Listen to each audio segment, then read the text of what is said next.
nantinya ya. Jadi kita lihat satu itu memang kalau pengalaman saya juga benih atau petani benihnya itu juga memang kita belum bersih benar Pak. Belum bersih dari tadi virus, dari penyakit.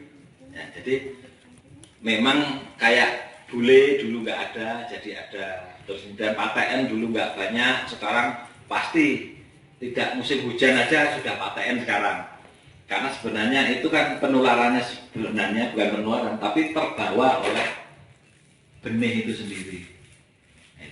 Nah, kalau benih kita tanam, benih cabai ya. Kalau zaman dulu kalau kita ngambil benih dari tanaman kita, kalau itu tanaman itu pasti ada yang sakit, ada yang kering, itu kita nggak berani nyimpen benih. Pasti akan nyari ke tetangganya yang baik. Nah, itu satu dari benih. Jadi benih itu memang sejak awal itu mesti terbawa dari virus. Nah, virus penyakit itu kan enggak.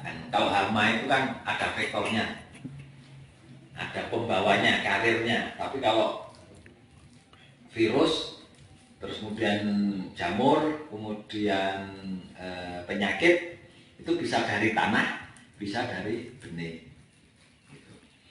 Terus kemudian yang kedua, itu lingkungan kebersihan. Jadi kalau biasanya kita nyabut rumput, nah misalnya gulma, itu biasanya kan kita letakin. Nah, itu. Tidak dijauhin. Jadi kan kalau di sini kan kita nyampur. Ada yang sakit, ada ini, gulmanya pasti semua sama. Kita campur, kemudian di pojok. Nah itu, kemudian nggak diolah gitu loh.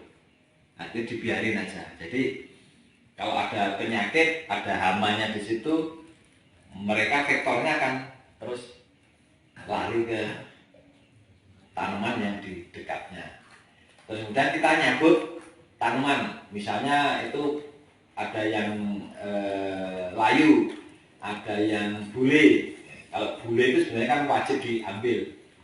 Nah itu sebenarnya harusnya itu dimusnahkan jauh dari tanaman kita. Jadi ada yang harus wajibnya itu sebenarnya dibakar. Tapi kita kan pasti ngeletakin di pojok atau di mana. Jadi itu menjadi apa? Virus itu akan, kalau itu sudah tanamannya itu layu, sudah tidak tegak lagi, jadi dia akan nyari dengan terbawa udara atau terbawa ini yang ke dekatnya. Jadi akan terus menerus menulari terus. Nah selain itu tadi air dari ujung sana pindah ke kita. Jadi kan pindah-pindah aja itu. Jadi kan terbawa. Jadi kalau kita musim hujan, kalau kita di sungai itu kan macam-macam ikannya. Yang gede-gede ada gurame, ada lele, ada ini kita dapat kalau mancing musim hujan. Nah, itu sebenarnya kan dari mana ya? Dari empang-empang yang ada di atas. Nah itu juga sama. Air itu juga sama, itu mengandung virus atau ini ya itu nanam-nanam di seperti itu. Pengalaman saya seperti itu. Jadi memang kompleks. Jadi memang bertani itu tidak bisa sendiri-sendiri, satu bidang sendiri, satu bidang sana sendiri, mikirin sendiri itu tidak bisa. Jadi mikirin itu harus di satu kawasan, satu ekosistemnya harus kompak. Nah itu.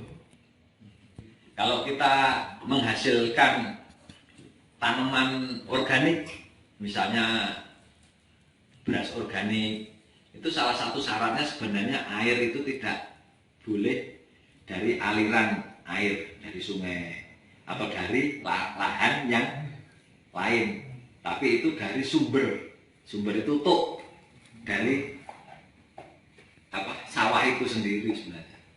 Kalau organik murni itu kalau internasional sertifikasinya itu. Tapi kalau kita intinya organik itu ya tidak kena urea, tidak kena pestisida, itu organik. Itu. Tapi kalau yang di atasnya itu lahannya ada urea, ada pestisida, airnya ngalir ke kita, ya sebenarnya itu nggak bisa dikatakan organik. Sebenarnya organik itu ada labnya khusus sebenarnya, tapi kan mahal. Jadi kita tahunya organik itu kalau kita tidak ngasih urea, tidak ngasih pestisida, ya udah organik lah. Jadi dari lingkungan itu kita tidak tahu, tutup mata gitu. Nah itu seperti itu.